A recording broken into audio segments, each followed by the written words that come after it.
Nos complace el tenerlos el día de hoy en este evento en el que pues, platicaremos un poco sobre el paquete económico 2022, estas reformas fiscales que, como ustedes saben, fueron presentadas el pasado 8 de septiembre ante el Congreso de la Unión, un paquete económico por demás pues controvertido en muchos temas, en el que se incluyen pues una serie de proyectos de decreto que reforman, adicionan y derogan diversas disposiciones de la ley del impuesto a la renta, de la ley del impuesto al valor agregado, de la ley pues, del IEPS, del ISAN, del Código Fiscal de la Federación, etcétera.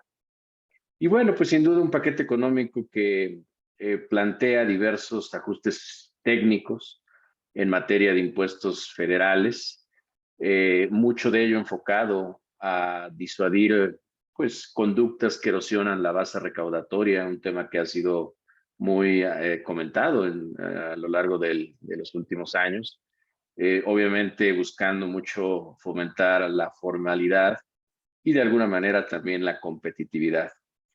Platicaremos un poco justo esto que en materia de impuestos sobre la renta, pues se han dado algunas propuestas de cambio a requisitos, sobre todo en temas de reestructuraciones de grupos, ¿no? Por ahí, deducibilidad de créditos incobrables, temas como algunos avisos en materia de operaciones con residencia en el extranjero, entre otras cosas. Finalmente es un paquete, una reforma que plantea pues muchos elementos que pues dentro del grupo hemos venido analizando, hemos venido revisando con nuestra cartera de clientes y al final en este proceso de revisión pues sin duda han surgido muchas dudas que sin duda algunas de ellas también se irán comentando a lo largo de esta sesión y sobre todo el poder de alguna manera analizar a partir de las dudas siempre va a ser muy enriquecedor porque nos permite ver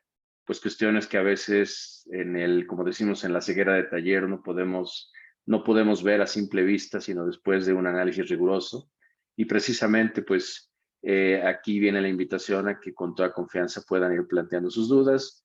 Yo las iré revisando, pueden plantearlas en el chat y de alguna manera pues iré tomando como base las que de alguna manera tengan que ver sobre temas similares, pues plantearlas de una forma uniforme para que sean respondidas pues de alguna forma por nuestro expositor el día de hoy, el que tengo el gusto de presentar a nuestro socio precisamente del área de BPO y servicios fiscales, el Contador Público Certificado Arturo del Corral Guerrero, a quien me honro presentar el día de hoy. Arturo, bienvenido.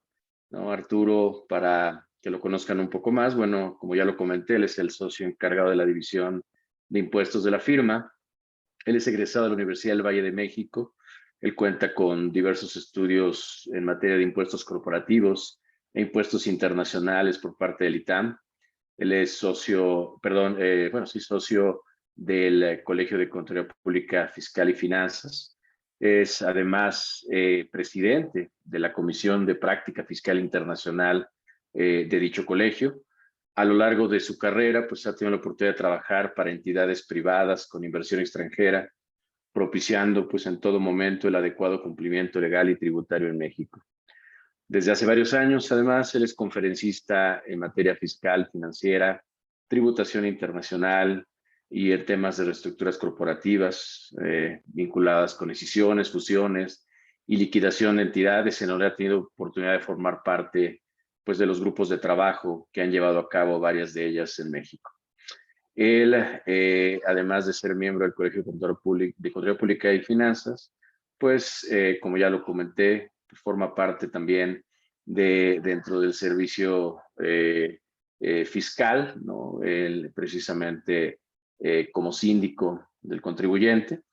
Y bueno, pues les podría seguir platicando, pero me gustaría más bien que él a lo largo de la charla pues nos fuera compartiendo sus experiencias y sobre todo pues el que ustedes también tengan la posibilidad, reitero, de plantear sus inquietudes. Los invitamos a ello. Y sin más, Arturo, pues te doy la bienvenida Y bueno, pues vamos a platicar. Adelante, por favor, los micrófonos quedan contigo. Perfecto, Frank. Pues muchas gracias. Gracias, Frank. Gracias, equipo. En nombre del grupo GSGM Fintax, muchas gracias a todos ustedes por acompañarnos el día de hoy.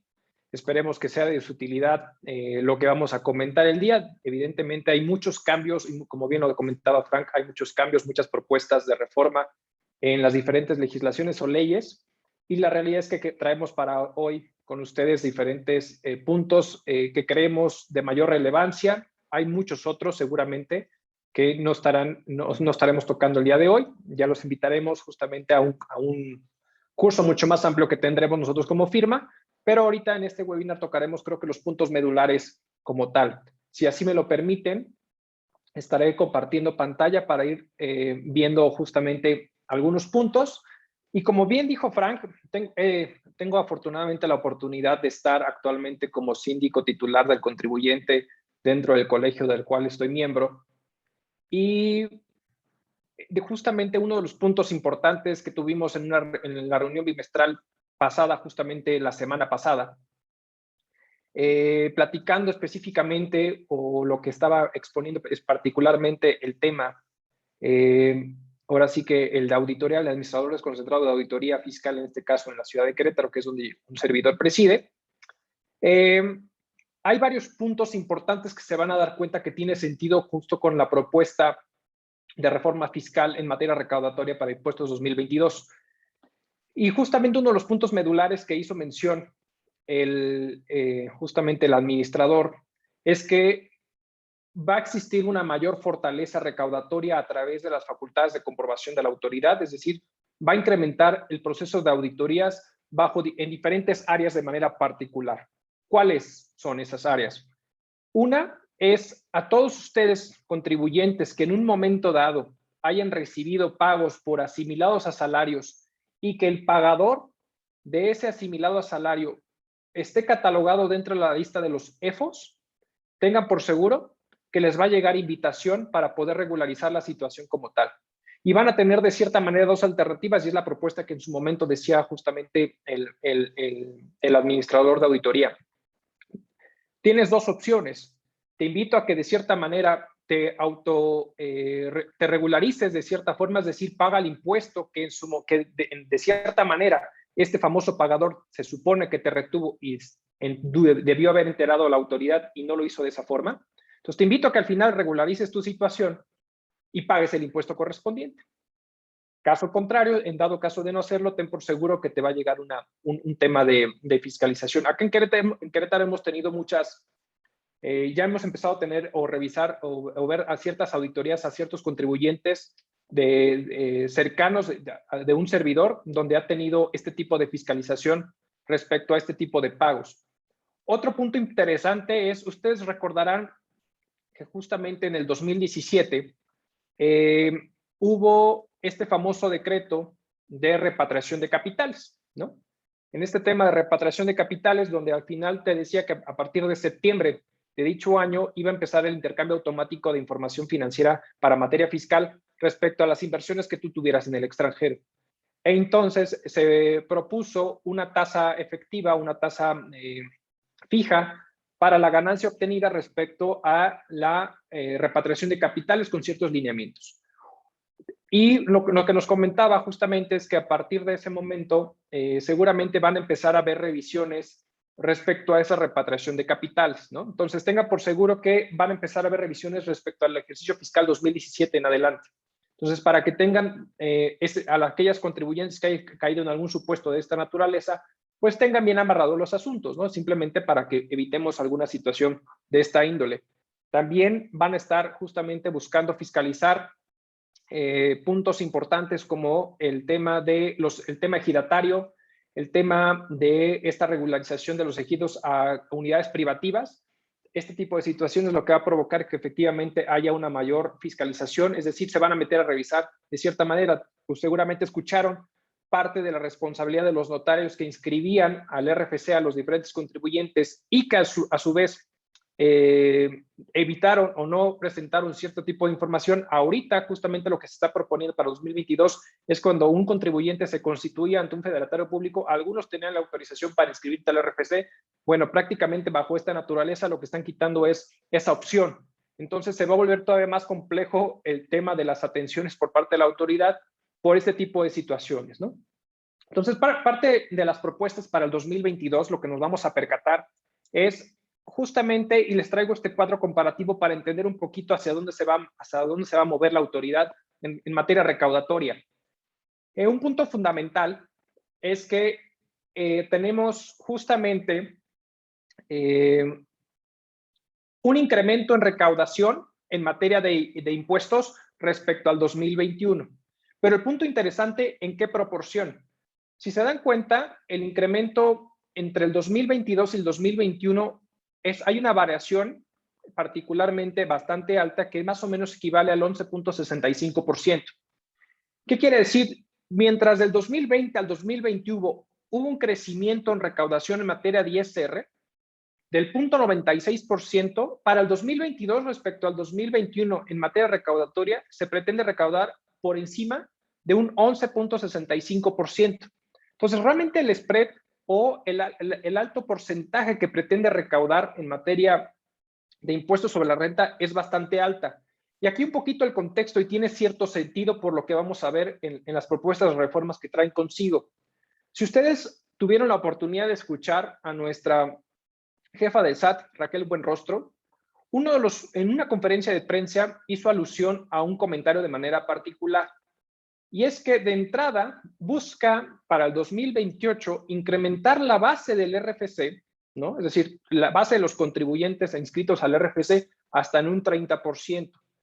Y contrario a lo que muchas veces los expertos en materia fiscal se ha plasmado respecto al asunto de darle mayor incremento a la recaudación a través del IVA, es decir, darle al IVA mayor peso o poder a través de las actividades o transacciones económicas que pudieran llegar a existir. Aquí la situación que se está generando es que le van a apostar al ISR. Es decir, la jefa del SAT se pronunció y dijo, no le vamos a apostar al IVA, sino tenemos que eficientar o incrementar la base de recaudación a través del ISR. Y de ahí diferentes cambios que se han propuesto. En materia del IVA, hay un incremento también importante como tal, es decir, respecto del 2020 al 2021 había una disminución presupuestada de recaudación del 2.84%, pero del 2021 al 2022 se incrementa en casi un 24% en materia de recaudación respecto al tema del IVA. No obstante, en materia del IEPS hay una disminución, si se dan cuenta, del 1.07%. Ahora bien, la última figura, que es el de los accesorios, hay un aumento en recaudación del 0.65%. No obstante, y aquí hay un punto interesantísimo, es que en el 2020 al 2021 hubo un incremento en accesorios del 43%. ¿Qué quiere decir? Que es algo que empezó a ejecutar la autoridad, los accesorios que son los recargos y las multas, ¿no? Respecto a los impuestos. ¿Qué es lo que estuvo haciendo la autoridad respecto al 2021 o ha venido haciendo la autoridad en este ejercicio fiscal? Si ustedes han visto que ha publicado de manera constante la autoridad las famosas tasas efectivas respecto a los grandes contribuyentes. De igual forma, lo que ha estado haciendo la autoridad es revisar a estos grandes contribuyentes respecto al tema de todos los impuestos rezagados que tenían para poderlos cobrar. Y con ello, efectivamente, el tema de los accesorios. Por eso hubo un repunte bastante fuerte entre el 2020 al 2021, no hacia el 2022, y tiene cierto sentido. ¿Qué es lo que está sucediendo? ¿Qué es lo que estamos viendo? Para el tema de el año pasado contra este año, la autoridad ha implementado, en este caso la Secretaría de Hacienda y Crédito Público, ha implementado diferentes medidas para generar recursos económicos y poder hacer frente al presupuesto de egresos de la Federación. Ha visto mucho o ha volteado a ver mucho a los grandes contribuyentes. Los grandes contribuyentes, de cierta forma, presentan aproximadamente el 50% respecto a la recaudación total contributiva. El otro 50% está distribuido entre personas físicas y morales que no son grandes contribuyentes. Entonces, mientras ya durante el 2021 se esforzó bastante por poder recaudar justamente impuestos pasados de dichos contribuyentes y de así cobrar multas y los famosos accesorios respecto a esas recaudaciones, es por eso que pudo elevar su recaudación por este mérito. Para 2022 ya no es tanta la diferencia, ya estamos hablando solamente de ni siquiera es el 1% de materia de contribución. ¿A qué le está apostando? ¿A qué les hace sentido el por qué incrementa tanto el ISR y a tanto el IVA y hacia dónde va la autoridad? Pues a la eficiencia recaudatoria. Constantemente hemos visto cómo ha incrementado la eficiencia recaudatoria por parte de la autoridad con tanto correo electrónico que hemos recibido. Recibimos correos electrónicos por invitación de ahora sí que tus declaraciones están a punto por vencer, es decir, por ahí del día 10 del mes o el día 15 del mes, recibes un correo electrónico o un mensaje por parte de la autoridad haciéndote saber que tus obligaciones en materia fiscal están a punto de vencer. Te invitamos a que la presentes de tiempo y forma. Pasando esto, si no lo presentas, automáticamente al día siguiente lo que está sucediendo por parte de la autoridad es invitarte a hacer la presentación o darte aviso que no has presentado las obligaciones. Ahora, con el esquema del buzón tributario, lo que ha sucedido es que al final, para muchos de los contribuyentes, ni siquiera ya es invitación, sino que más bien ya llega un requerimiento de obligaciones, ya te llega un acto administrativo donde te hace una notificación de la obligación omisa. Posterior a la obligación, y si tú presentas la declaración posterior a ello, eres acreedor de una sanción porque no te corregiste de manera espontánea, sino que ya la autoridad se percató de esa situación. Y a este nivel de eficiencia a través de los medios tecnológicos es donde la autoridad se ha percatado o ha generado eficiencia recaudatoria. Entonces, si se dan cuenta, efectivamente va a haber un incremento importante en materia de recaudación en ISR e IVA y seguramente va en función o va a tener adecuaciones a razón de las propuestas que vamos a estar viendo. ¿Cuáles son las propuestas de manera particular o general que vamos a estar viendo en materia del impuesto sobre la renta de manera particular? Uno de los puntos fundamentales es que teníamos regulado en el impuesto sobre la renta el tema de las pérdidas cambiarias, donde al final dentro de la legislación lo que nos mencionaba es que al final nosotros deberíamos calcular la pérdida cambiaria conforme al tipo de cambio que se publicara al día anterior del Diario Oficial de la Federación, lo que te publicaba el Banxico.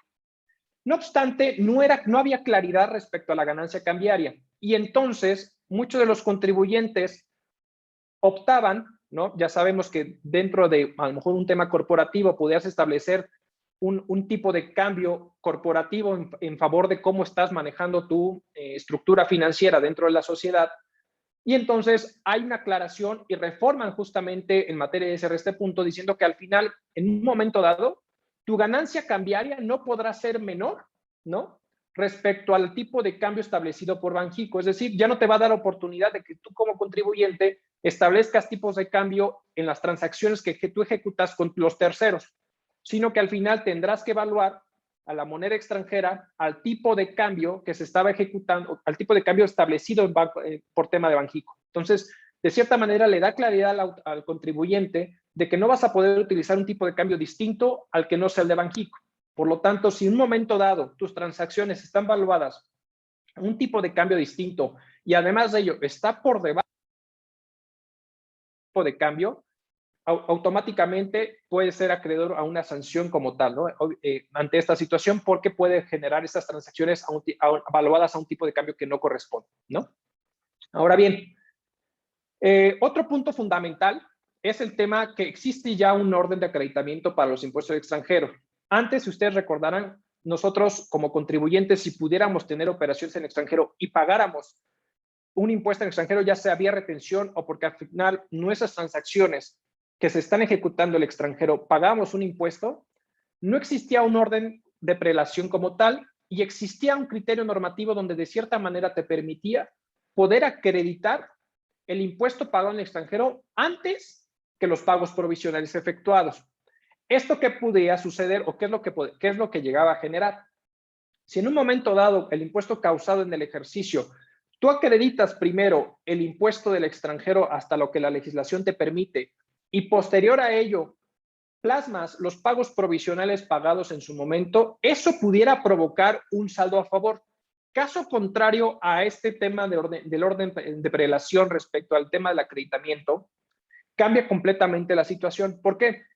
Porque en un momento dado al impuesto causado en el ejercicio, al primero plasmar, no como tal, los pagos provisionales y aún así generando un resultado a pagar, ya podemos aplicar evidentemente el tema del acreditamiento del impuesto pagado en el extranjero.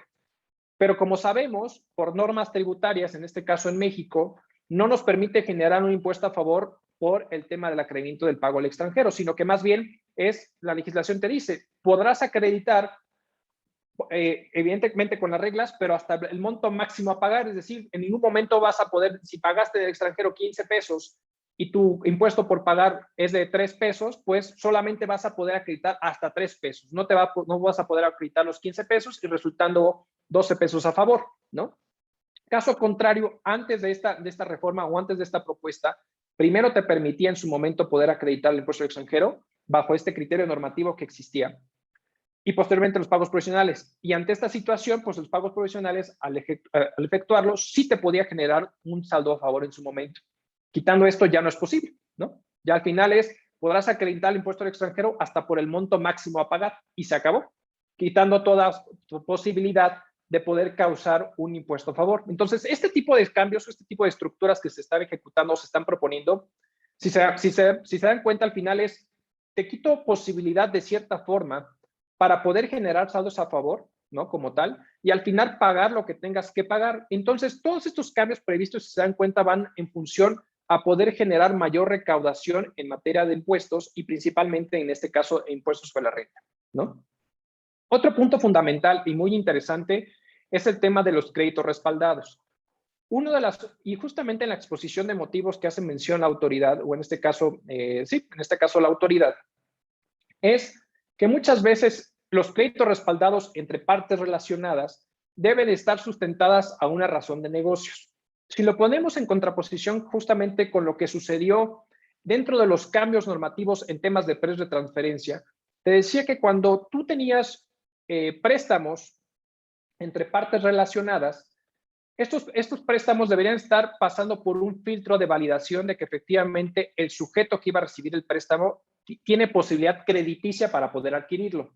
De tal suerte que al final los intereses que se estuviesen pagando no sean catalogados como dividendos. Bueno, en este caso, para efectos de evitar que los contribuyentes ante este tipo de prácticas de los créditos respaldados a través de partes relacionadas principalmente busquen erosionar la base del impuesto y pagar menos impuestos, si carecen de razón de negocios, es decir, si no hay sustento más que cargar un apalancamiento de este pasivo y por lo tanto disminuir la base del impuesto a través del pago de intereses, si carece de razón de negocio, sabemos que uno de los artículos que se incluyó en el Código Fiscal de la Federación para el 2020 fue el artículo famoso y controversial 5A, donde al final te dice, todo debe tener una razón de negocios. ¿Qué es la razón de negocios? Es porque me va a incrementar ventas, disminuir costos, disminuir gastos, posicionar marca, incrementar mercado, ¿no? Y que al final la estructura financiera va a estar mucho más beneficiada que el beneficio fiscal adquirido. Entonces, estos créditos que vamos a obtener en un momento dado o que vayan a financiar nuestro capital de trabajo o nuestra empresa de cierta forma, debe tener una razón de negocios y no simplemente cargar con un apalancamiento indebido. Porque en un momento dado, esos intereses que se hayan pagado al tercero, carentes de una razón de negocios, se va a recaracterizar y convertir en un dividendo. Entonces, este dividendo ficto que se estuviese pagando a nuestra parte relacionada, de cierta forma, sabemos que puede causar un impuesto importante. ¿Por qué? Porque en un momento dado, a carentes de una famosa CUFIN, vamos a estar pagando un impuesto corporativo por distribución de dividendos a la razón de la piramidación del 1.4286 para poder pagar un impuesto respectivo, ¿no? Entonces, si se dan cuenta, van cerrando ciertos elementos y cuestiones bastante importantes respecto a estos puntos, ¿no? Entonces, es bien importante tener en consideración que cuando tengamos este tipo de prácticas en materia de partes relacionadas, tengan una razón de negocios. Y esto va muy en juego con uno de los cambios interesantísimos que hay en materia de impuesto a la renta y que también en el Código Fiscal hacen match con el tema de las partes relacionadas, ¿no? Que ahorita lo tocaré justamente. Otro de los puntos fundamentales sabemos que a la autoridad no le gusta que nosotros en la deducción de los combustibles carezcan o que cumplan con ciertos requisitos de manera particular. Estos requisitos sabemos que no pueden ser pagados en efectivo por más de no pueden ser pagados en efectivo y tienen que ser a través de tarjeta, transferencia, cheque nominativo, etcétera, ¿no? Pero uno de los puntos fundamentales que ahora le añade a la autoridad a que nosotros como contribuyentes, si queremos deducir esos comprobantes fiscales, tenemos que cerciorarnos, imagínate esta situación, tenemos que cerciorarnos que esos comprobantes fiscales cuenten con el permiso vigente, es decir, esos contribuyentes o proveedores de combustibles, ya sea diésel, ya sea gasolina como tal, cuenten con el permiso vigente. Por lo tanto, así como en su momento hemos visto que dentro de los famosos CFDIs de enajenación de rentas de bienes inmuebles hay que añadirle el número de cuenta predial para que puedan ser deducibles. En este caso, la deducción de combustibles por el proveedor que nos está emitiendo el comprobante deberá plasmar, ¿no? Y deberá contar con el permiso vigente que le atribuya justamente, en este caso, el gobierno como tal. En caso de que no cuente con el permiso vigente, automáticamente estos comprobantes no van a poder ser deducibles, ¿no? Si somos un contribuyente que realmente no gasta tanto combustibles, pudiera pensarse que no nos va a afectar tanto, pero si estamos dentro, por ejemplo, de una empresa transportista, que a pesar de sus temas con el tema de la carta aporte, que se va a volver un tema administrativo bastante fuerte, pues aquellos que cargan justamente diésel, pues se tienen que percatar que evidentemente el proveedor con el cual están teniendo una relación comercial, pues cuente con el permiso vigente, si no todo ese diésel que hayan adquirido o hayan comprado, pues se va a volver no deducible como tal, ¿no? Uno de los puntos fundamentales también es que teníamos nosotros como contribuyentes es la posibilidad de deducir los famosos créditos incobrables, ¿no? Sabemos que dentro de nuestra relación comercial podemos tener situaciones en las cuales tenemos una relación comercial y por X cierta situación, puede ser lo que sucedió ahorita en la pandemia, entre la pandemia hubo una reducción de movimiento de transacciones como tal y por lo tanto podemos causar o vernos con una posibilidad de no poder cobrar ciertas situaciones y por lo tanto que a lo mejor incluso ya pagamos impuesto por ellos, porque en el caso de cuando pagamos impuesto por el método de devengación, es decir, principalmente las personas morales del título 2, pues tenemos que estar pagando impuestos respecto a este punto. Ahora bien, uno de los puntos fundamentales que en su momento nos permitía la legislación todavía hasta el 2021 es que para poder deducir esos créditos incobrables hasta 30,000 UDIs, es decir, o por más de 30,000 UDIs, que son los famosos números más, números menos, 207,000 pesos números cerrados, podíamos, presentando justamente el tema de el inicio de juicio, ¿no? Es decir, si yo generaba una demanda de cierta forma e iniciaba el juicio, con ese simple documento me podía a mí ser factible para poder yo deducir los créditos incobrables. Una de las propuestas que se están ejecutando para esta situación son un tema particular. Primero es poder obtener, no solamente es ingresar el juicio o iniciar la demanda como tal, sino que además debemos de contar ya con la resolución definitiva judicial. Es decir, que ya el juez se ha dictado sentencia donde efectivamente hay imposibilidad de cobro y hasta ese momento es cuando nosotros podemos generar la deducción de este crédito incobrable. ¿Por qué lo está haciendo la autoridad? Y dentro de su exposición de motivos lo que expresa es que estamos tan acostumbrados a generar créditos sin que, esa es su exposición de motivos, o sea, al final sabemos que muchas veces cuando nos enfrentamos ante cierto tipo de proveedores o cierto tipo de clientes, pues al final ellos exigen crédito como tal, ¿no? Pero dentro de su exposición dice que estamos profesionalizando el dar crédito a los terceros y con esta medida de cierta manera nos lleva, que entiendo que es lo que deberíamos estar haciendo, pero al final pues, nos está empujando todavía más hacia allá.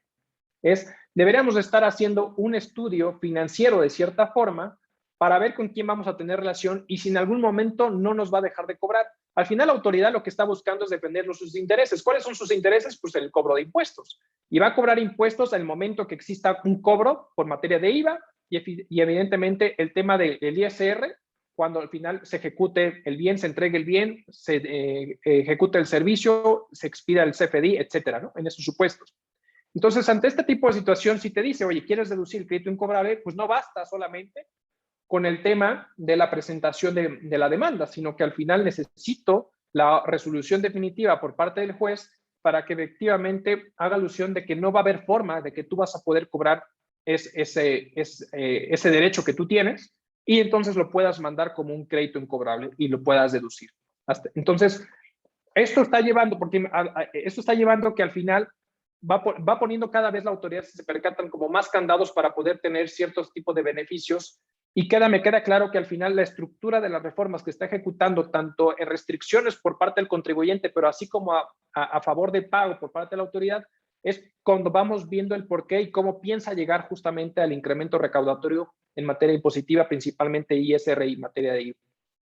Ahora bien, otro de los puntos fundamentales es el tema de inversiones que dejan de ser útiles. Discúlpenme si me equivoco, por ahí del 97 más o menos todavía existía una declaración informativa donde se le informaba a la autoridad respecto a los bienes e inversiones, ahora sí que en términos coloquiales, los activos fijos dejaban de ser útiles, se tenía que dar un informe a la autoridad, ¿no? Se elimina esa presentación de aviso y lo que se ha venido percatando justamente la autoridad respecto a este punto de manera fundamental dice, nos hemos percatado de cierta forma que hay una práctica indebida por parte de los contribuyentes donde pueden suceder dos situaciones de manera particular.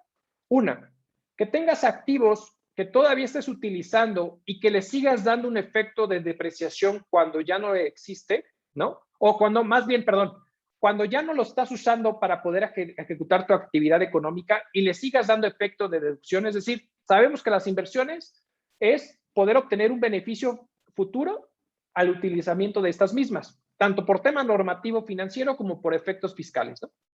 Entonces, lo que dice la autoridad, nos hemos percatado que a sabiendas que el contribuyente ha dejado de utilizar dicho activo, le sigue dando el beneficio de la depreciación y por lo tanto afectándome a mí como autoridad para poder recaudar impuestos sobre esa diferencia.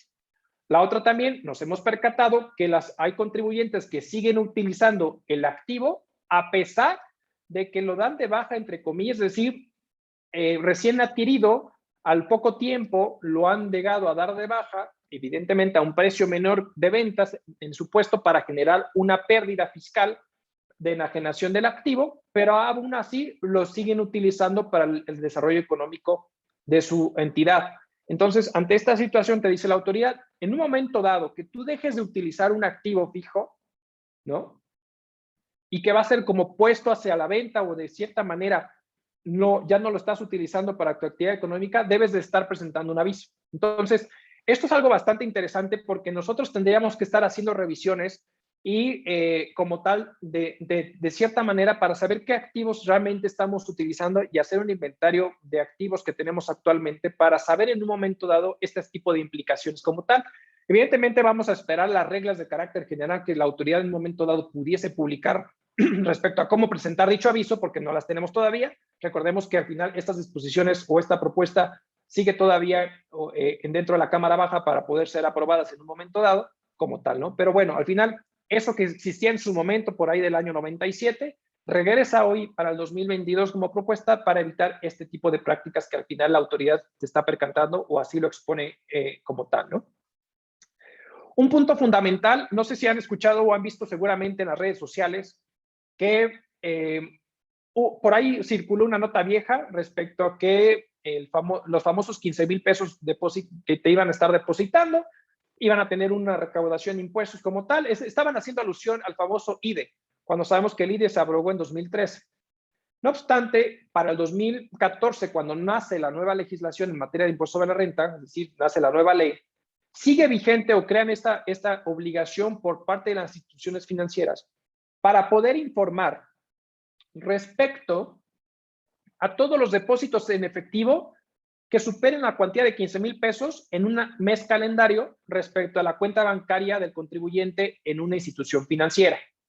Con independencia de qué tipo de institución financiera, puede ser una institución financiera de ahorro y crédito, ¿no? Las famosas cooperativas, las famosas SOFOMS, las famosas, cualquier institución financiera como tal, ¿no? Ahora, el tema de este tipo de declaraciones informativas es que la obligación de aquellas instituciones es es informar de estos depósitos en efectivo para febrero del febrero del año siguiente, perdón. Es decir, respecto a las operaciones que hayan superado esta cantidad de depósitos por cada uno de los cuentavientes, tendrían que estar informando a más tardar en febrero del 2022 respecto a esta situación.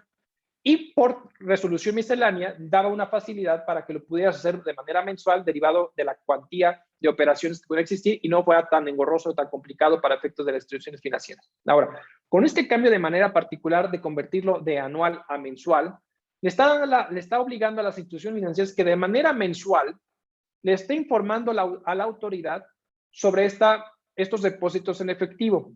Entonces, ahora pueden hacer como este match de entender por qué están viendo tanto estas famosas notas corriendo por el Facebook y todas las redes sociales respecto a el SAT va por los depósitos en efectivo. Y es que más que nada es porque ya va a tener en tiempo real, es decir, en un menor tiempo la información respecto a estos depósitos y va a ir sobre ti, ¿no? Es decir, te va a ir a fiscalizar como tal de una manera mucho más rápida, ¿no? Respecto a estos depósitos, porque la información ya no la va a tener al año siguiente, sino la va a tener al mes inmediato posterior. Y entonces es por eso que al final va a tener mucha mayor eficiencia recaudatoria en ese tipo de cosas. Es bien importante, muy importante, que tengan bien amarrado el tema de sus depósitos como contribuyentes. Un punto fundamental, yo les platicaba hace un momento que nos hemos topado con contribuyentes que lamentablemente han recibido pagos por asimilados salarios por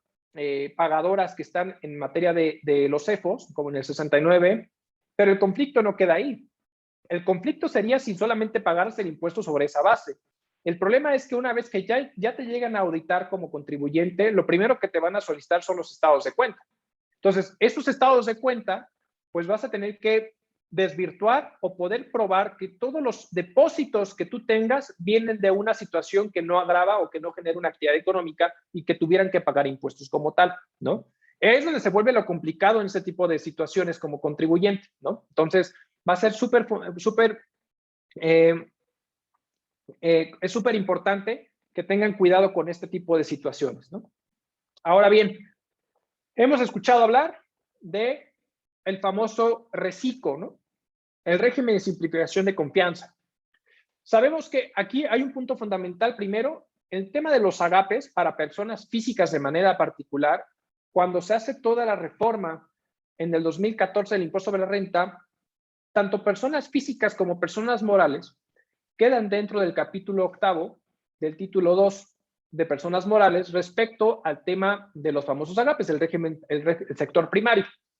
Y entonces aquí las personas físicas de cierta forma tienen ciertos beneficios de no llevar contabilidad, de una exención hasta un cierto monto y posterior a ello tendrían que pagar impuestos. Existía un tema de reducción de pago de impuestos por este tipo de situaciones. Ahora, lo que se pretende hacer es derogar completamente el tema de los agapes para las personas físicas y trasladaros automáticamente a un régimen nuevo que se llama el régimen de simplificación de confianza, donde prácticamente la autoridad lo que busca con este régimen es mover a pagos definitivos, ¿no?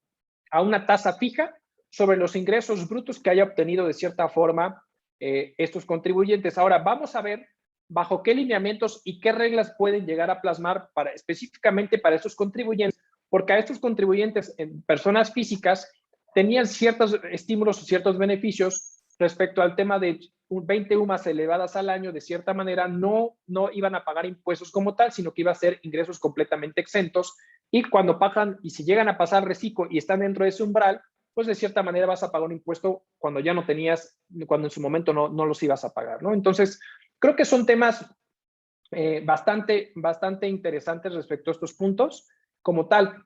Ahora bien, esto es lo que les comentaba respecto a las operaciones con partes relacionadas. Dentro del artículo 76 del impuesto sobre la renta, habla acerca de las famosas operaciones con partes relacionadas y la documentación que hay que resguardar. Uno de los conflictos que nos hemos enfrentado, y acá mi socio Frank y Mauro no me dejarán mentir que lo que nos llegamos a enfrentar, es que muchas veces las operaciones que tenemos con partes relacionadas no tenemos el soporte documental para decir que dichas operaciones están celebradas bajo el principio de arm's length o el principio de precio comparable o precio de mercado, ¿no? El conflicto estaba que justamente lo que decía la legislación de manera particular es que esta documentación tenía que ser resguardada cuando se celebraba con partes relacionadas en el extranjero. Dentro de la reforma del 2022, eliminan ese precepto de residentes en el extranjero, por lo tanto queda automáticamente que todas las operaciones que tú ejecutes con partes relacionadas, sean mexicanas o en el extranjero, deberán estar soportadas con documentación que pruebe que efectivamente las operaciones se celebraron como si fueran la situación de mercado. Sabemos que para materia de precios de transferencia hay una metodología que seguir y hay ciertos supuestos que tendríamos que ir descartando conforme a las operaciones de manera particular que estamos celebrando, siempre empezando por el tema de precio incomparable, que es el que le gusta a la autoridad fiscal, ¿no? Pero al final, ante esta situación, evidentemente ya se quita esa situación, porque muchas veces nos hemos llegado a topar donde existen contribuyentes que tienen empresas hermanas, filiales, partes relacionadas, y por partes relacionadas, bien importante entender que no solamente se aplica a que al final es los mismos socios dentro de una sociedad, sino que al final puede ser dos sociedades con socios distintos, pero hay un director general que ve a las dos entidades económicas, ¿no? O a las dos sociedades como tal, y hay una parte relacionada. O al final hay control de cierta forma entre una empresa y otra, a lo mejor con algún familiar de cierta forma dentro de alguna de las sociedades. Entonces, todo eso se vuelve complicado y es bien importante poder hacer un análisis de las operaciones que estamos teniendo, porque ya a partir de este momento, si en el caso de que se llegase a aprobar, que seguramente sí, ya todas las operaciones que nosotros celebremos con residentes mexicanos que sean partes relacionadas deberán estar probadas que son que tenemos de conservar la documentación que pruebe que efectivamente fue a valor mercado, ¿no? Porque muchas veces lo que llega a suceder es que hay malas prácticas donde se benefician de cierta forma las partes relacionadas para dar un precio preferencial ante ciertos supuestos y esto ya no va a poder ser así, ¿no? Ya hay que estar justamente teniendo de cierta manera estos famosos estudios de precios de transferencia para poder validar que efectivamente se está respetando el valor de mercado respecto a esas transacciones. Porque lo que busca la autoridad con esto es que las transacciones se celebren de tal suerte de que se pueda acumular el ingreso al valor que debería de ser pensando que se está celebrando con un tercero y que no estemos deduciendo de más por el precio que se haya pactado, ¿no? Y un supuesto muy general es, vamos a pensar que una de las entidades tiene a lo mejor pues muy poca utilidad o ha venido teniendo pérdidas de cierta forma y tiene operaciones legítimas con a lo mejor con una parte relacionada y ante esta situación, bueno, pues sabes que pues yo a lo mejor te vendo a un mayor precio como tal, pues al final tengo pérdidas y estas pérdidas evidentemente pues yo las utilizo para no pagar impuestos y tú generas un valor de la prestación del bien, de la prestación del servicio o de la compra del bien a un mayor precio para que tú puedas de cierta manera bajar la base gravable y pagar menos impuesto. Entonces, si bien no son operaciones simuladas y para no caer en el tema del 69 de bis de transmisión de pérdidas indebidas, más bien aquí dice, no, tienes que respetar el precio de mercado para saber que las transacciones no están sacando ventaja de ello, ¿no? Entonces, bien importante esto. Y por último, para materia de ISR traemos justamente el tema en términos generales, del famoso reciclo, personas físicas y personas morales. Un punto fundamental para personas físicas y personas morales es, para personas físicas, sabemos que de cierta manera para aquellos contribuyentes que estén dentro de los supuestos en materia de los capítulos 1, ¿no? Capítulo 2, perdón, sección 1, sección 2, y en este caso capítulo 3, es decir, arrendamiento de bienes, actividad empresarial, servicios profesionales e incluso el famoso RIF, pasen a formar por parte del reciclo. Ahora bien, aquí el punto interesante y muy interesante es que al final, para las personas físicas, en la redacción dice que podrán optar por tributar en el reciclo, donde al final hay ciertos lineamientos en los cuales puedes encajar para poder formar parte de este nuevo régimen, donde vas a aplicar tasas máximas hasta de un 3.5%, perdón, 2.5%, sobre un ingreso no mayor a 3.500.000 pesos. Ese es tu ingreso mayor o máximo que puedes tener como personas físicas. Aquí el punto fundamental es que al final las personas físicas podrán optar por este régimen. En el caso de los RIF, por disposiciones transitorias, lo que va a suceder es que al final los contribuyentes que estén dentro de este régimen podrán seguir optando por tributar en el RIF hasta en tanto termine de cierta forma, ¿no? Pues ese régimen de los famosos 10 años, etcétera, ¿no? Pero si no, puedes llegar y optar por el RIF. Aquí el punto fundamental es para las personas morales. Sabemos que para las personas morales existía, bueno, todavía hasta el 2021, un régimen opcional para tributar por flujo de efectivo. La idea es desaparecer este régimen o esta opción de régimen. Y aquí si les dice personas morales que sus ingresos no superen los 35 millones de pesos, deberán tributar bajo este régimen. Y entonces hay parte de esta situación es justamente donde se pueden percatar que busca la autoridad recaudar impuestos. Yo les comentaba al inicio que al final parte del 100% de la recaudación de impuestos, el 50% proviene de los grandes contribuyentes. El otro 50% proviene de todos los demás contribuyentes que no caen en la esfera justamente de ese nivel de transacciones. Entonces, al plasmar las personas morales que no caigan en que caigan en este supuesto de los 35 millones y efectivamente hay que respetar ciertas reglas, ¿no? De cierta forma, como tal, que son que no puede haber socios accionistas que formen parte de otra entidad económica que donde tengan control como tal, ¿no? Os digo, puedes tener inversiones en sociedades que estén con acciones al público en general, es decir, en la bolsa y no pasa nada, pero si tú tienes injerencia en alguna sociedad mercantil distinta, pues no vas a poder optar con esta situación, ¿no? Entonces aquí es un punto fundamental para saber hacia dónde se piensa mover esta parte del tema del impuesto sobre la renta como tal, ¿no? En materia de IVA, ¿no? Tenemos cambios muy particulares y muy puntuales y más que nada como temas de aclaración y temas aclaratorios como puntos fundamentales. Uno de los puntos fundamentales es, se aclara la tasa del 0% en el tema de alimentos. Había una disyuntiva y que no parecía que no quedaba claro a qué se refería. Y lo único que hacen es la aclaración de que al final la tasa cero se aplica a alimentos para humanos y animales, con sus excepciones. ¿Qué quiere decir? Que realmente va a aplicar de igual forma a los animales que se utilicen para efectos ganaderos, ¿no? Es decir, agrícolas, silvícolas, todo este tipo de cosas, ¿no? O sea, al final todo el tema de los famosos agapes, este tipo de animales o el tipo de alimento para estos animales es donde van a ser tasa cero como tal, ¿no? Algo que se añade, y es algo que estuvieron peleando y me queda claro que me tocó ver incluso por ahí una abogada amiga de la Prodecon, donde estaban promoviendo el tema de la tasa cero a los productos femeninos para el tema menstrual. Se propone justamente que todos estos productos para la gestación menstrual por parte de las mujeres, pues no estén grabadas con IVA, sino que estén grabadas a la tasa del 0%. Esto con la intención, ¿no? Y lo digo entre comillas porque vamos a ver lo que hace el tema, lo que hacen justamente en los mercados, y en este caso a las empresas que se dedican a producir este tipo de productos, pues con la intención prácticamente de disminuir el precio de los productos, quitándole justamente ese 16% que se cargaba, ¿no? Entonces, es uno de los puntos importantes. Otro punto es, en materia de IVA, es que se hace una aclaración, porque no estaba claro respecto al IVA de la importación.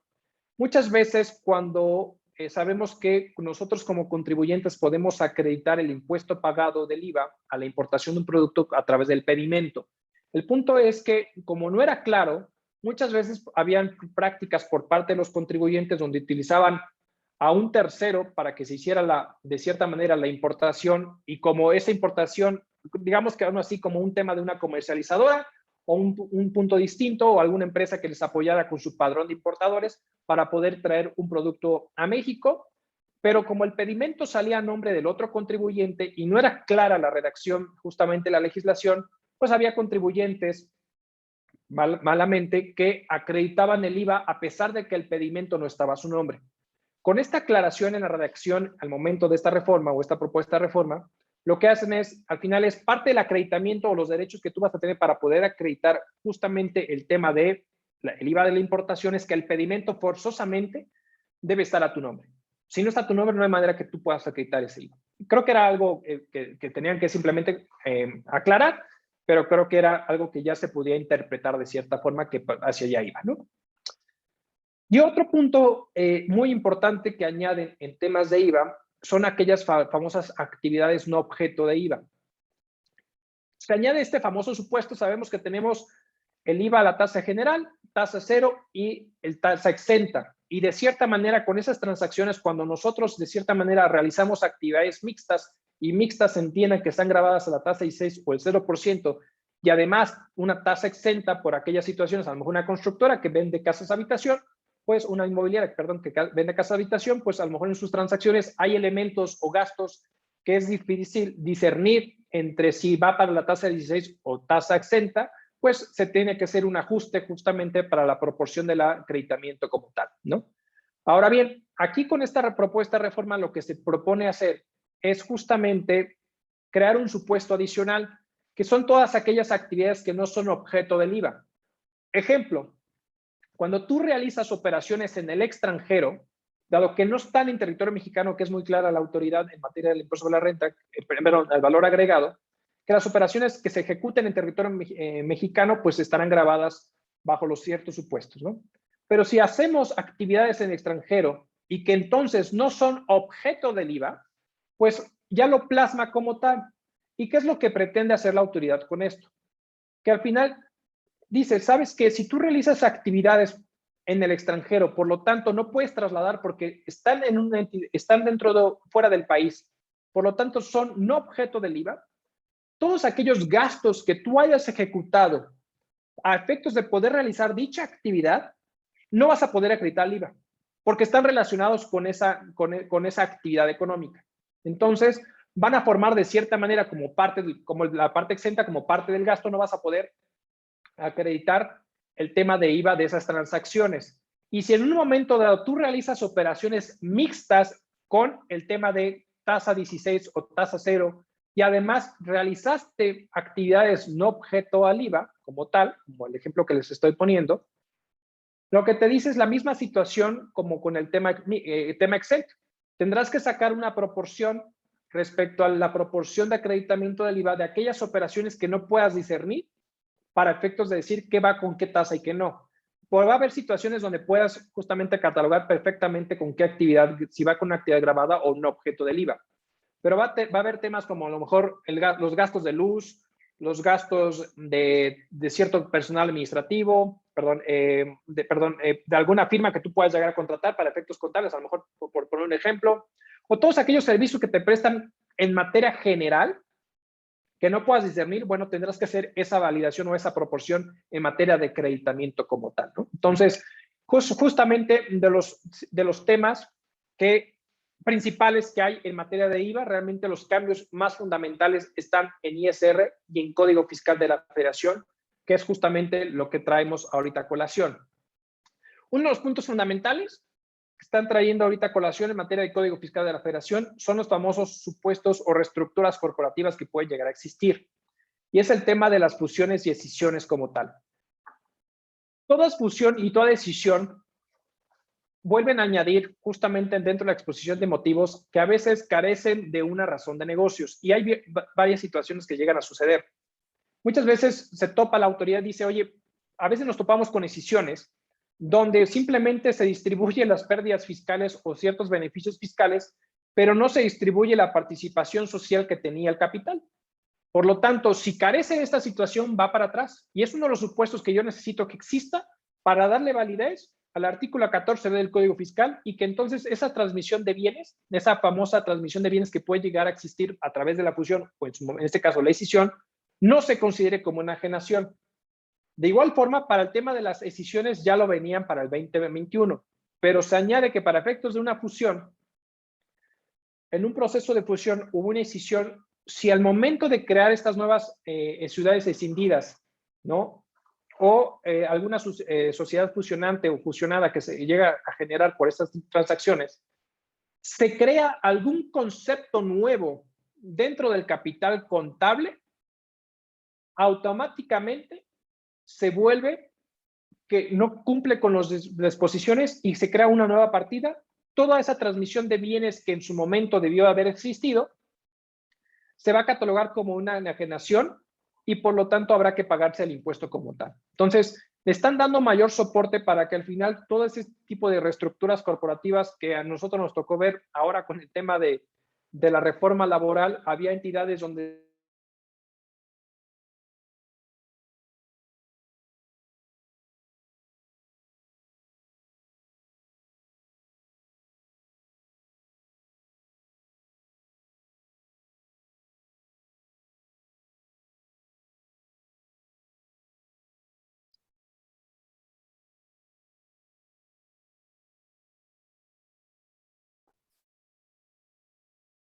Al parecer tenemos un problema con la red de nuestro expositor. Un minuto, por favor, para continuar.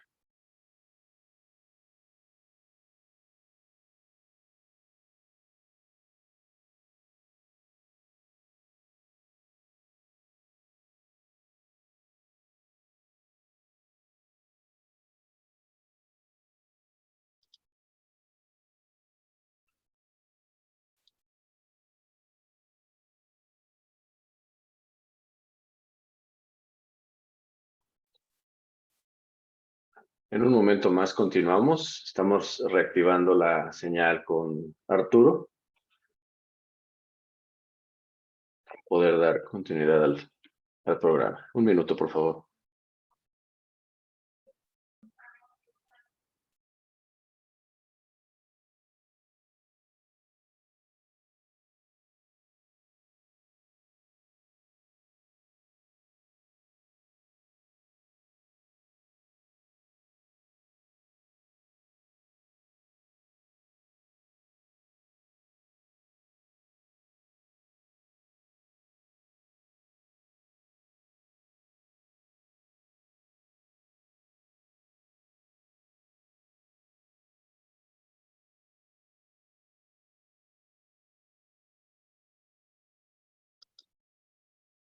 Listo, ya estoy de vuelta. Disculpen ustedes.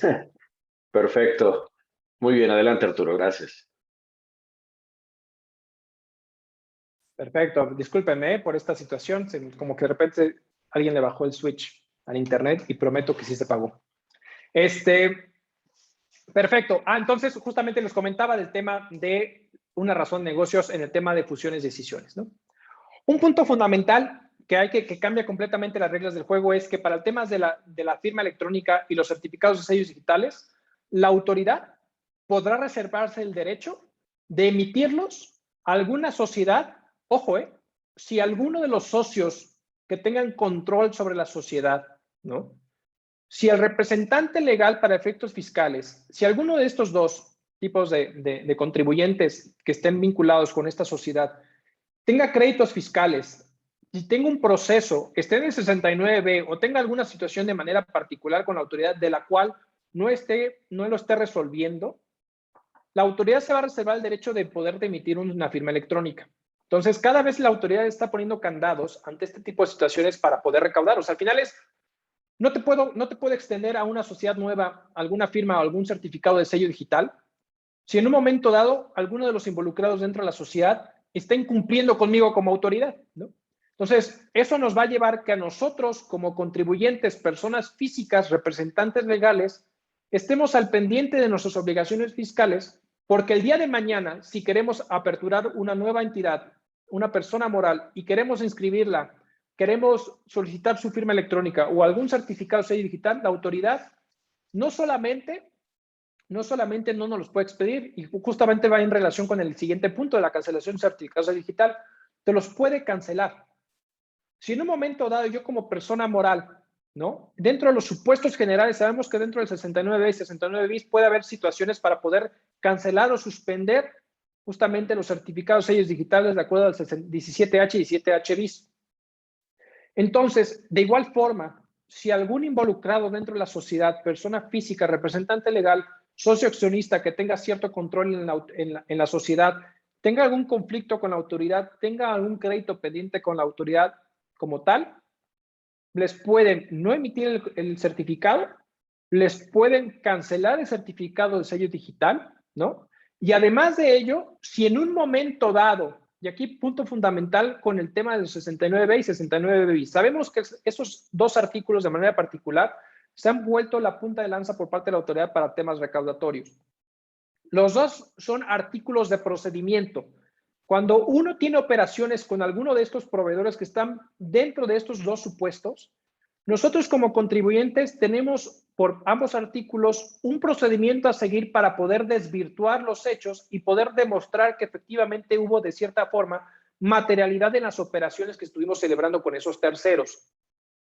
En este supuesto o dentro de las propuestas que está haciendo la autoridad es, si tú como contribuyente, en este caso a ti, Arturo del Corral, vamos a pensar que tú tuviste alguna relación con algún tercero que está en el 69B, puedo primero suspender, es decir, restringir el uso del certificado de sello digital en tanto, dentro de esos 30 días que tú tienes de acuerdo al 69 para poder presentar lo que a tu derecho convenga y poder presentar los elementos necesarios para darle materialidad a las operaciones que tú celebraste y poder desvirtuar los hechos, yo te lo puedo restringir en tanto no procedas eso. Una vez que se agota el procedimiento del 69, es decir, vamos a pensar que nunca desvirtúo yo los hechos. Lo que le está dando la autoridad con esta reforma es poder voltear a verte y decirle, Arturo, tuviste tu tiempo, no lo aprovechaste, ahí te va la resolución y te cancelo el certificado de sello digital. Para podértelo, justamente, ¿te puedo volver a emitir el certificado? Sí, siempre y cuando tú te autocorrijas o desvirtúes la situación a lo que, en este caso, en materia de autocorrección, para poder dar cumplimiento a lo mismo. Si te lo puedo volver a emitir, pero primero me vas a tener que, de cierta forma, te tienes que corregir. Una vez que hayas corregido los hechos, te lo puedo volver a emitir. Entonces, mucho ojo con el tema del 69 y 69 bis. Estas son normas de procedimiento. ¿Qué quiere decir? Que al final, cuando ustedes recordarán, cuando entran en vigor en su momento el 69 bis en junio del 2018 y el 69B en su momento cuando entra en vigor en 2014, si se dan cuenta, se fueron hacia ejercicios atrás, porque no era una norma que fuera a sancionar, sino que era una norma de procedimiento. Sabemos que las normas de procedimiento, al final, lo único que marcan la pauta es el nuevo procedimiento que sigue la autoridad para efectos de poder dar cumplimiento al cumplimiento sustantivo de las contribuciones que tengamos nosotros los contribuyentes, ¿no? Pero al final es más que nada eso. Entonces, por eso es bien importante que voltemos a ver qué tipo de operaciones estamos teniendo para evitar este tipo de situaciones, porque al final nos puede restringir. Este tipo de hechos es lo que le ha marcado la autoridad para poder recaudar o eficientar su recaudación, porque son los elementos como tal, que al final es, tú no cumples, te lo restrinjo, te lo cancelo y pues no puedes operar. Y ante esa inoperación, pues lo que busca, justamente lo que sucede como contribuyentes es acercarte a la autoridad para poder desvirtuar los hechos o en su momento pues pagar lo que así tuviese que suceder, ¿no? Otro punto fundamental es el tema de las devoluciones y los plazos que no computan. Aquí hay un tema que yo personalmente creo que es un agravio en contra de los contribuyentes, porque al final ellos dicen para darle claridad al contribuyente respecto al tema de las devoluciones. Sabemos que dentro de las devoluciones nos puede devolver la autoridad dentro de los 40 días hábiles al momento de hacer la solicitud de devolución. El punto aquí es que la autoridad dice con esta reforma es, de cierta manera, hay una extensión de plazo a favor de la autoridad, porque te dice, no va a computar dentro de esos 40 días hábiles desde la solicitud del primer requerimiento hasta la contestación del segundo requerimiento cuando así sucediese. Entonces, todo ese plazo, vamos a pensar que hay una contestación de requerimiento, ¿no? Un primer requerimiento, contestamos el requerimiento y pareciera que entonces pudiera seguir computando el plazo. La realidad es que no, el plazo sigue sin computar, pensando que le estamos dando, la autoridad puede solicitar un segundo requerimiento de información para poder validar la solicitud de devolución. Entonces, ese plazo que existe entre el requerimiento, en el primer requerimiento y hasta la contestación del segundo posible requerimiento, todo ese plazo no computa. Por lo tanto, no forma parte dentro de los 40 días hábiles y eso lo que va a llegar a provocar, efectivamente, para todos nosotros los contribuyentes, es que el plazo para obtener dicha devolución se extienda todavía más de los 40 días hábiles que pudiéramos llegar a tener como contribuyentes, ¿no? Entonces, estamos hablando que se puede llegar a extender hasta los famosos 20, hasta los famosos 60 días hábiles más o menos, y eso es un golpe financiero a los contribuyentes, porque al final, dado que nos quitan la compensación universal en su momento, hay muchos contribuyentes que están dentro de la tasa cero hay que estar solicitando devoluciones de manera constante, que se vuelve una reactivación económica por el flujo de efectivo que pueden llegar a tener. Entonces, creo que esto de manera particular es un golpe duro al tema de los contribuyentes en materia de devoluciones como tal. Uno de los puntos fundamentales en materia de la autocorrección es que cuando la autoridad está ejerciendo sus facultades de comprobación y a sabiendas que el contribuyente tiene saldos a favor, sabíamos que en su momento solamente estaba catalogado para que la autoridad a través de oficio pudiera compensar los saldos a favor que tuviera el contribuyente con los saldos que tuviese en contra por las facultades de comprobación y los créditos fiscales que están fincando. Ahora, un punto atinado creo que aquí es que al final lo que se pretende en general son ciertas reglas para poder decirle al contribuyente, ok, yo te estoy fijando créditos fiscales y tú tienes saldos a favor.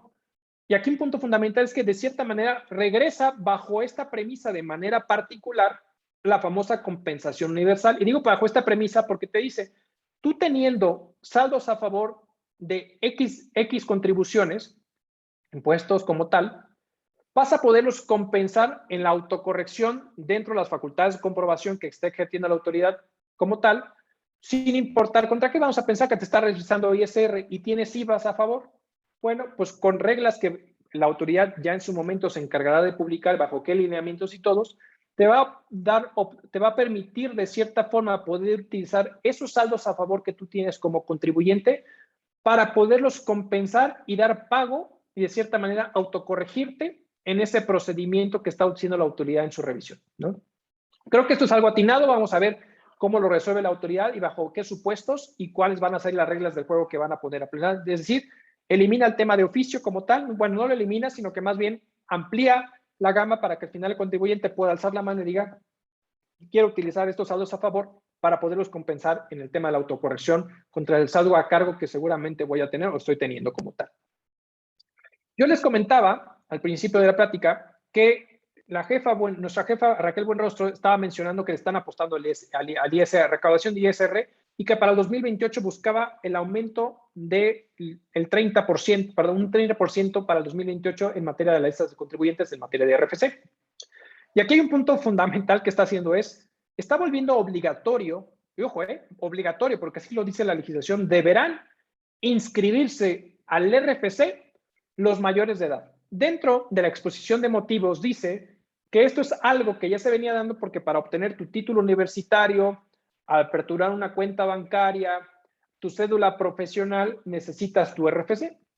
Entonces, para evitarnos cualquier tipo de situaciones, lo que está plasmando justamente ahorita la autoridad en esta propuesta es que todo adulto mayor, es decir, todo ciudadano ya a partir de 18 años, deberá inscribirse al RFC. Y entonces con ello va a tener mucho mayor control la autoridad sobre todos los contribuyentes y de las actividades económicas que puedan llegar a tener.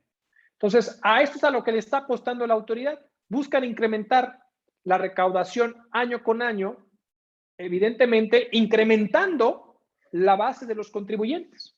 Y esta es una de las propuestas que está ejecutando. Tal cual, eres mayor de edad, te tienes que inscribir al RFC como tal. Y ya por los últimos dos, como tal, para poder dar concluir y poder pasar, si hubiese algunas dudas, mi estimado Frank, ustedes recordarán que para el 2014 se eliminó el tema del dictamen fiscal. Para el 2022 se propone regresar el dictamen fiscal como un tema obligatorio, con dos asegúnes. ¿Cuál fue la exposición de motivos en su momento del por qué eliminan el dictamen fiscal? En su momento, la exposición de motivos decía que no había beneficio para la Hacienda respecto a la recaudación de impuestos con el dictamen fiscal. ¿Por qué? Porque decían, oye, cuando termina el dictamen fiscal, pues parece que sale sin salvedades, o de cierta forma, pues no hay un tema recaudatorio como tal. Pero, ¿qué es lo que sucedía? Respecto al tema de la auditoría y al procedimiento, el proceso que se venía siguiendo para efectos del dictamen, conforme iban saliendo ciertas observaciones o cuestionamientos por parte de los auditores, pues el contribuyente se iba autocorrigiendo de tal suerte para que cuando se cerrara el dictamen fiscal y se presentara la autoridad, pues prácticamente ya no hubiese diferencias y si hubiesen serían mínimas, porque eso venía sucediendo y eso es algo que no se percataba justamente. Entonces creo que aquí estuvo errado el tema de la exposición de motivos en el 2014.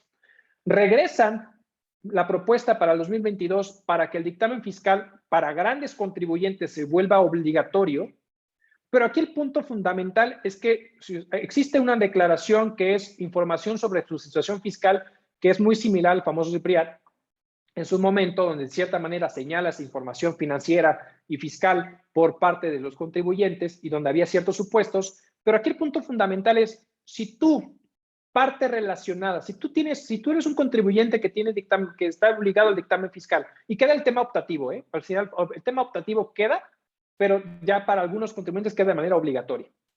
Pero si tú eres un contribuyente que está presentando un dictamen fiscal y tiene operaciones con partes relacionadas como tal, esas partes relacionadas, si no caen los supuestos para también dictaminarse, lo que sí tendrán que hacer es presentar el famoso ISIF, ¿no?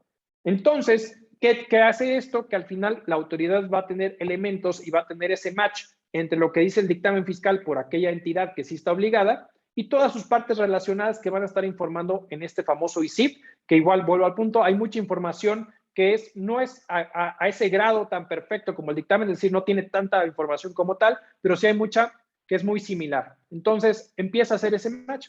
Ahora, un punto fundamental que yo personalmente creo que es algo bastante duro lo que le están dando es que si un contador o un auditor, al momento del tema de ejercer el proceso de la auditoría para el dictamen fiscal, se percata que el contribuyente que está dictaminando presenta irregularidades, vamos a ver qué tipo de irregularidades se refiere la autoridad, está obligado a informarle a la autoridad respecto a esta situación, porque si no lo hace y aún así lo pasa por visto o pasa por bueno, etcétera, lo que va a suceder es que entonces el contador va a estar vinculado con el contribuyente y en un momento dado, ante una situación de agravio o ya más fuerte, ya hablemos de materia penal, el contador podrá ser llamado a proceso también ante esta situación, ¿no? Entonces, le está obligando al contador, al auditor, que de cierta manera se vuelva un delator ante ciertas irregularidades por parte del contribuyente. Y creo que se contrapone de cierta forma con las normas internacionales de auditoría por las obligaciones que tiene el auditor, porque al final pues lo que busca es las buenas prácticas, la revisión, dar una opinión de la situación que ampara la empresa en materia financiera, en este caso también en materia fiscal, pero pues ante estas situaciones, si tú como auditor lo detectas, pues evidentemente tendrás que hacerlo saber, si no te puedo yo vincular a proceso en un momento dado ante una situación de agravio por parte de ese contribuyente y que tú no me lo hiciste saber como auditor, ¿no? Y por último, el tema de las operaciones inexistentes con terceros involucrados. ¿Qué sucede? Uno de los puntos fundamentales que llega a suceder es que a veces un contribuyente, vamos a pensar que Arturo del Corral realizaba ventas de papas, ¿no? Y pues yo estaba irregular y me cancelé en el certificado de sello digital. Si en un momento dado algún tercero involucrado, vamos a pensar que mi buen socio José Frank no me deja morir en esta actividad y me dice, no te preocupes Arturo, yo te echo la mano y yo facturo por ti estas transacciones, si la autoridad se percata de esta situación, los dos vamos vinculados. Es decir, también van en este caso, contra José Frank por hacer operaciones inexistentes, porque José Frank primero inició su actividad económica y lo único que está haciendo es suplantar o apoyar las operaciones de un tercero, en este caso un servidor, de operaciones irregulares que estoy ejecutando porque no he respondido a la autoridad respecto a ciertas situaciones que me está observando. Entonces, son puntos bastante interesantes que se han propuesto. Hay muchos otros cambios importantes, por ejemplo, en materia de comercio exterior, que los ya tocaremos en su momento, si así lo llegan a decidir. Tendremos justamente después un curso ya respecto al tema de reformas fiscales del 2022, mucho más extenso, mucho más abarcado, incluso con temas prácticos. En materia de comercio exterior, de cierta manera se pretende eliminar o con partes relacionadas el tema APA, y quedarse como a través del precio de pactado principalmente con maquiladoras, el tema del Safe Harbor, entre otras cosas, ¿no? Hay muchos cambios en general en estas legislaciones que hay que tomar en consideraciones, pero consideramos que estos eran los puntos más relevantes de cierta forma que les pudieran llegar a hacer sentido y tener en consideración para el día de mañana no los saquen de balance, ¿no?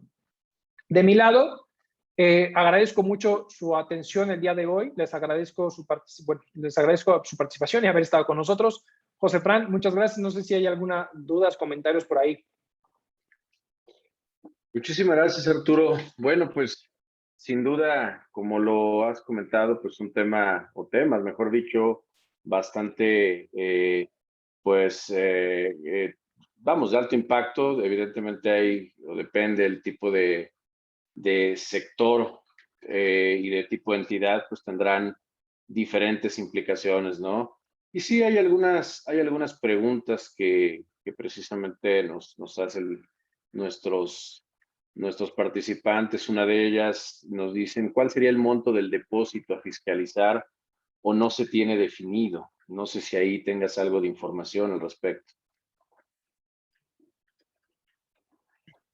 No sé Sobre si se todo yo creo que refiere va ligado por lo de los 15,000 pesos, los yo 15 creo, mil ¿no? pesos, ¿no? En este caso, no hay diferencia Exacto. entre persona física y persona moral, sino que simplemente la obligación es que las instituciones financieras tienen la obligación de informar por depósitos superiores a 15 mil pesos. Es decir, si ya como persona física o persona moral tienes depósitos superiores a 15 mil pesos, tenga por seguros que la institución financiera lo informará a la autoridad fiscal como tal, ¿no?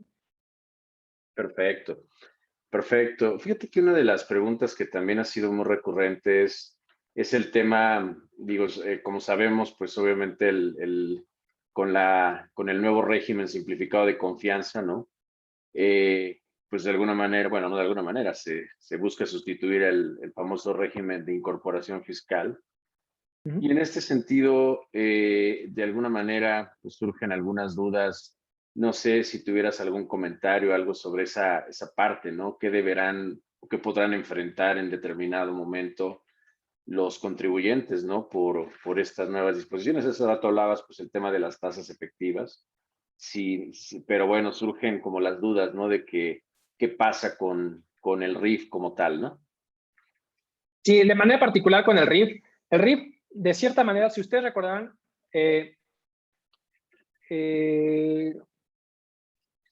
un punto fundamental aquí es,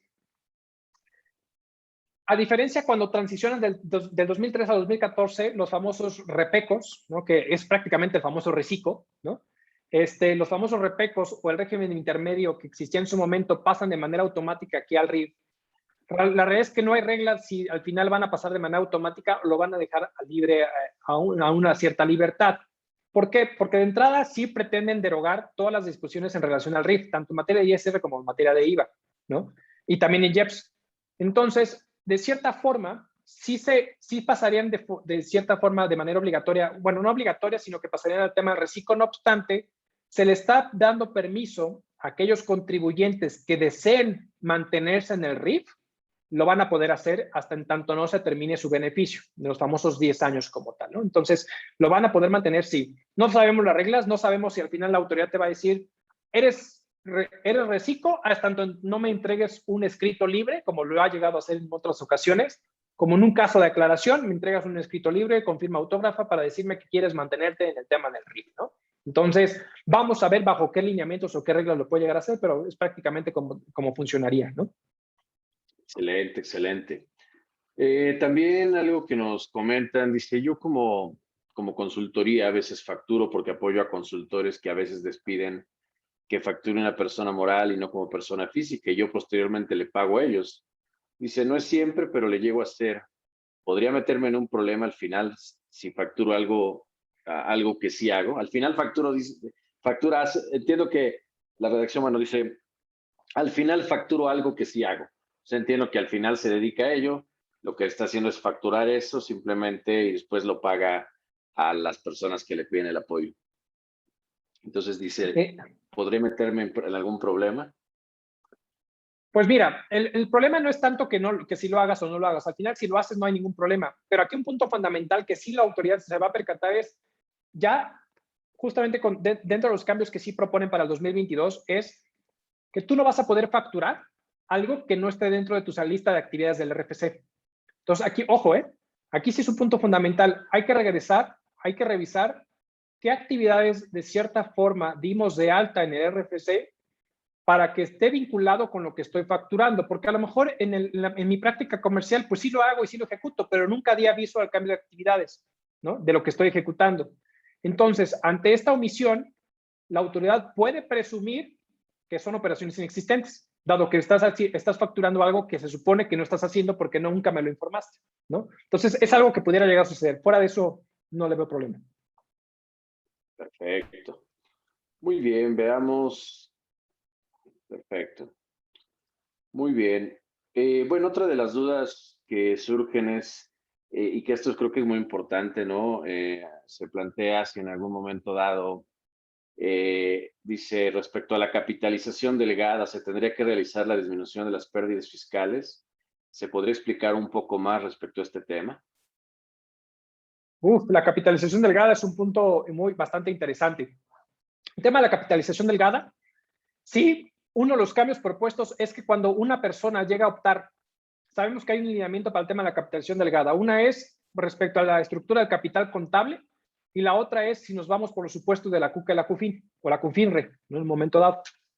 Entonces, aquí lo que te dice es, si llegas a utilizar este concepto para saber si no estás dentro de ese alineamiento o si no estás por encima de, o sea, estás tan apalancado y por lo tanto estás deduciendo intereses respecto al tema de tus pasivos con partes relacionadas en el extranjero, en este tipo de situaciones sí te dice que al final, ante esta situación, hay que disminuir las pérdidas fiscales para que al final te diga, oye, a ver, tienes que, a tus valores de CUCA, CUFIN y CUFINRE, hay que disminuirle las pérdidas fiscales para que el resultado tenga sentido. Y entonces, si en un momento dado, sobre esa base, tú puedas catalogar y puedas decir, ¿sabes qué? Efectivamente, no caigo, o sí caigo o no caigo en el supuesto de la capitalización delgada. Por lo tanto, esos intereses que se pudieron haber pagado o se estuvieran devengando y lo estuviera deduciendo, pues es incorrecto o no. Entonces, sí, efectivamente, uno de los cambios propuestos para el tema de capitalización delgada es disminuir las pérdidas fiscales para efectos de disminuir y poder realmente valorar la estructura del capital, en este caso a la sociedad, y ver si efectivamente los intereses, incluyendo la pérdida cambiaria, que es como catalogado como intereses, se pudiera deducir o no. Es correcto. Perfecto. Dice, las rentas de bienes inmuebles deben ser declaradas. Las facturas del dentista pueden ser comprobantes para personas físicas. Ok. La renta de bienes inmuebles deben ser declaradas. Bueno, o sea, aquí el principio es que todo ingreso como contribuyente, todo ingreso debe ser declarado, sí. Incluso yo te diría, se tendría que estar facturando. O sea, ya hay una obligación conjunta en el artículo 29 y 29A, específicamente en el 29, te dice en el Código Fiscal de la Federación que nosotros como contribuyentes debemos de emitir un comprobante fiscal por todos los ingresos que obtengamos. Y además le dice al contribuyente, si yo adquiero un servicio o un bien o estoy rentando un bien inmueble, en palabras coloquiales, porque lo dice uso o goce temporal de un bien, tengo la obligación de solicitar el comprobante fiscal, ¿no? Entonces, si a tu pregunta es, tendrías que emitir el comprobante y por lo tanto tendrías que estar declarando justamente la renta del bien inmueble, ¿no? Como tal. ¿Y las facturas del dentista pueden ser comprobantes para personas físicas? Sí, como deducción personal, sí, efectivamente. Aquí un punto fundamental es, ojo, uno de los cambios para el tema del CFDI es que en el artículo 29A hace una modificación y te plasma que ya debe estar como requisito o un requisito el famoso uso del CFDI, dándole elementos a la autoridad. Es bien importante que para las deducciones personales solicitemos el concepto o el uso del CFDI adecuado, porque en la declaración anual, cuando se hace el precargado o el llenado automático, va a jalar aquellos comprobantes de forma automática que tengan el concepto del uso del CFDI adecuado, ¿no? Entonces, es bien importante nada más que tengan eso, pero bueno, ese sería el tema como tal, ¿no? Ok, excelente. Muy bien. Dice, si una persona moral, SAS, está por coeficiente de utilidad, ¿se tendría que cambiar al flujo, al nuevo régimen? Correcto, Dulce, es correcto. Sí, aquí el tema es que para las personas morales, en principio es, si estás como régimen de coeficiente, bueno, más bien, si las SAS estás por coeficiente de utilidad, pero estás dentro de los supuestos como tal, es que aquí hay que entender si estás dentro de los supuestos. De cierta manera, para ser SAS es porque cumples con los lineamientos de la ley de sociedades mercantiles, que es muy similar a lo que te pone en materia fiscal, donde los socios y accionistas no pueden tener injerencia en otra sociedad mercantil, donde al final no tienen injerencia en otra persona moral. Entonces, para ser SAS, pues cumples con esos lineamientos. Por lo tanto, si tú eres coeficiente de utilidad, o flujo de efectivo, cualquiera de los dos supuestos, encajas en el supuesto del famoso reciclo. Por lo tanto, para persona moral, a diferencia de las personas físicas, sí lo vuelve un tema obligatorio, ¿no? Ahí sí te dice la legislación deberán tributar por este régimen. Por lo tanto, sí se tendrían que mover. Perfecto, perfecto, perfecto. Pues muy bien, pues creo que de momento son las preguntas que tenemos de nuestro auditorio. No sé, Arturo, si quisieras agregar algo antes de dar por concluida nuestra sesión. Como bien comentabas, pues sin duda hay muchos temas, ¿no? Muchos temas que podrían estarse profundizando. Yo creo que inclusive podríamos hablar dentro de los temas que también se han planteado, esta famosa iniciativa para incrementar, por ejemplo, las deducciones personales de colegiaturas. Bueno, que más que deducción personal, pues es un estímulo, ¿no? Estímulo. Que surgió por ahí, ¿no? También algunos los temas estos que se han planteado, ¿no? De los cambios en materia de pérdidas fiscales que de alguna manera platicaste, ¿no? Y bueno, yo creo que al final hay muchos, muchos temas que sin duda todos de gran impacto. Y como bien comentabas, pues estaremos revisándolos ya en un curso particular, llegado el momento. Ahorita, pues todavía están en el proceso de discusión y sin duda, pues seguiremos participando muy activamente, ¿no? A través de los comités en los que participamos, en el IMEF, en el colegio, pues sin duda para seguir, pues de alguna manera, como decimos, como órganos colegiados, ¿no? Y que finalmente están participando activamente, pues poner el granito de arena como parte de los mismos, ¿no? Pero no sé si quisieras agregar algo antes de terminar. No, de mi lado, pues no, simplemente agradeciendo a todos por su tiempo, por darse un tiempo de estar acompañándonos a nosotros a Grupo GSGM Fintax. Y pues agradezco su participación y su estancia y su confianza en nosotros. Pues muchísimas gracias a todos, muchas gracias por estar aquí con nosotros. Esperemos que los temas que se han tocado sean de utilidad para prepararse sobre todo a lo que vendrá precisamente con motivo de estas reformas fiscales para el 2022. Los invitamos a que nos sigan en nuestras redes sociales, donde podrán encontrar información de utilidad para su día a día en el ámbito contable, fiscal, financiero.